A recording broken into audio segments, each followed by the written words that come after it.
welcome to my channel. If you're here for the first time, welcome. If you're here for the second time, welcome back, guys. Today I have come again with a very interesting topic, a very interesting discussion. Today we are going to be talking about 7 things you need to know before you move to Canada. I have lived in Canada for the past 2 years and I feel like I know a few things, and I'm like, why not share this with people out there, just in case you're coming, you are mentally prepared. Interesting things, 7 amazing things you need to know before moving to Canada. Yay! Okay, I don't even know why I'm excited for this topic, but I'm kind of excited. The first thing that comes to most people's mind whenever they want to move to a new city, a new country, a new area is their career, their source of income. How are they going to survive? So the very first thing I'm going to talk about is your career. Moving to Canada, you probably won't get the dream job immediately. That's the truth. Like, you probably won't get the dream job immediately. But I assure you, one thing I know is that if you keep working at it, keep putting the application out there, keep improving yourself and getting acquainted to the system, you're eventually going to get there. That's it. Like, there is nothing else I have to say to you for your career. So if you plan to move to Canada, don't be afraid about work. Oh, am I gonna be into my career? Am I gonna do this? You might not get it immediately. If you think you're just gonna come here and become like a manager, probably most likely will not happen, because some people, they're like, oh my god, I was a manager back home, regional manager, this, that. You probably might not become a manager immediately, but eventually people are going to see your skill set and all that, and you're eventually going to get the job. So chill, calm down, don't be afraid. And again, what I say to people is that the value of the money from where you've come from and here might be different, right? In the long run, it will be worth it. So I know most people get that dream job and that dream position within 2 to 4 years, and some people do it even faster. Now, say for instance you're an IT person, you're probably gonna get that IT job very quickly because IT is in demand. If you know what you're doing and you can put out an interview out there, you're probably gonna be hired, and you are gonna have a survival job that's gonna feed you and give you your money for rent eventually. I promise you, if you work at it and you keep networking, putting yourself out there, you are going to get that specific job and career you want. I tell you. So don't be afraid. And that takes me directly to number 2. So that takes me to money.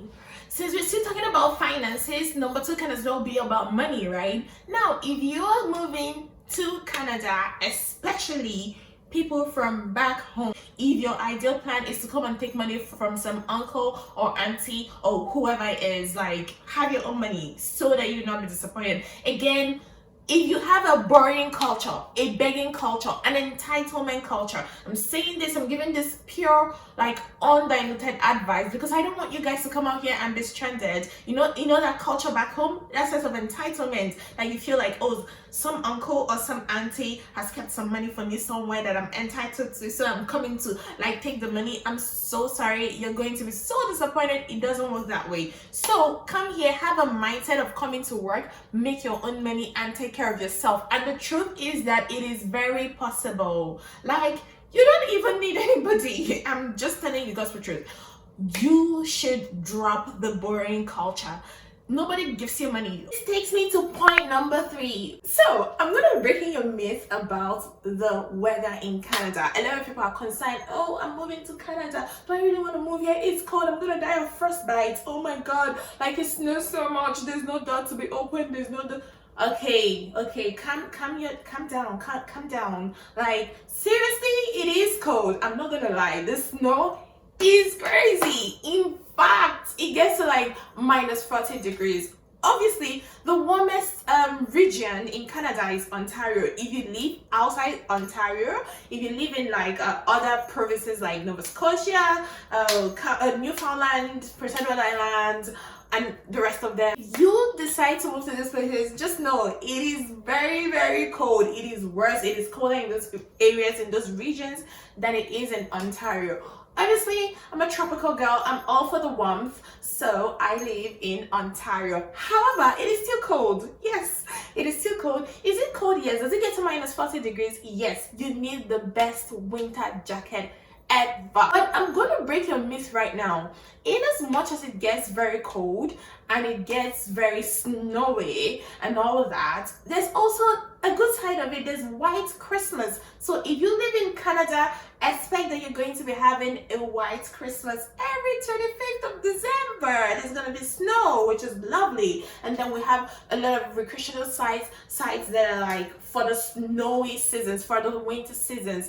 I mean, you could go to Wonderland, you could go to Blue Mountains during the winter. It is not cold 24 hours, 7 days a week, 24 hours, 7 days a week, 12 months a year, like in and out. All we get is cold and freezes and whatever. No. Here in Canada, I promise you, we get some sun. We have clear summer that can last up to 3 to 4 months. Don't be scared. You're gonna hibernate during the winter, but in the summer you're gonna come out and glow, shine bright like a flower. So I guess I always look forward to every summer, every year, and I have mad crazy fun. Point number 4. We're getting there. It takes me to something that a lot of people coming from some parts of the world, like Africa and some parts of Asia, don't know. I'm gonna tell you about daylight savings. When I moved to UK, it was like a shock to me, right? Because where we come from, you don't have the clock changing, the time changing. I'm gonna say this to you. Sometime around October or November, I said I was gonna look it up. When I look it up, I'll probably put it up on the screen. There's always a daylight savings changes. So what it means is that during when you get to the winter periods, like towards the end of fall, getting to the winter period, you're gonna lose an hour, right? So the clock is gonna go backwards while or forward, whatever. It's gonna go forward, and then during the summer it's gonna go right backwards. So the time is gonna change. It happens twice in a year. So one time it goes forward and the other time it goes right backwards. So one time you lose sleep and the other time you gain it back. And this takes me to point number 5. Well, again, I don't like to sit in a place. Point number 5, guys. Driving. Let me tell you how the weather and driving directly relates to each other. If you don't drive, to be honest, I advise you learn how to drive before moving to Canada, especially if you're moving to a city that is not a major city. So if you're moving to like a smaller city, you're moving to like not a major province, some smaller provinces, the public transport is shitty. I tell you the truth, it's not good. It's not good. Unless you live within a major city, you live in downtown of a major city, or you live in the GTA, you just have to be in a major city for you to be able to use the public transport. The transportation system is not the very best, and the distances is huge. Ontario, Canada is a big country when it comes to landmass, right? So going from one point to another could take you like an hour, 2 hours, you're just spending it on the road. Now during the summer, that's okay, taking the bus, doing all that, that's cool. But in the winter, frostbite, seriously, you don't want that. Now imagine if you're in a city where the transportation comes like once every 1 hour. It's gonna be very bad. You have to be out in the cold for 1 hour. Guys, you don't want that. So my small 2 cents of advice is that before moving to Canada, learn how to drive.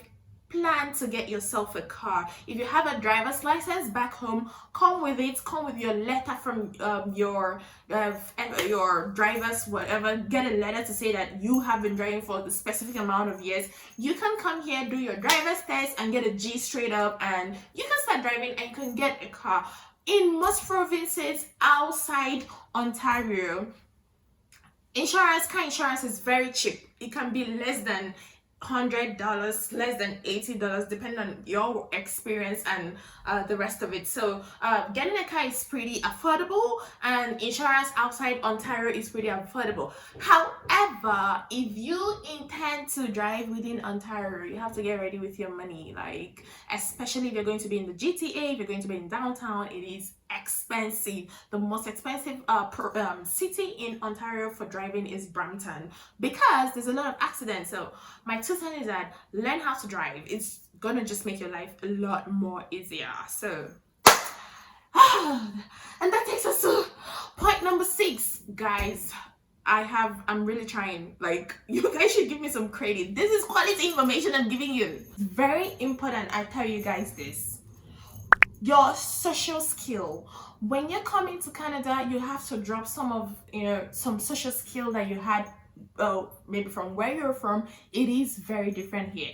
Say for instance, if you're coming for an event, you don't come empty-handed. So you're coming for somebody's birthday, or somebody has invited you to their house, to their homes, or something. Like, I know back homes, like when you're invited, you're going there to eat, you're going there to chill, like you are the guest and they're the host. So they give you everything. But here, when you're going to people's homes, you don't go empty-handed. I'm sorry, like, drop that. If you're going to somebody's place and you've been invited for anything, please go with something. It could be a drink, it could be a cake, it could be food, it could be anything, especially most times drinks. So go with a drink, go with something. Do not go empty-handed. It is not the culture here. The culture here is that when you're invited, come with something. Most times a drink is fine, right?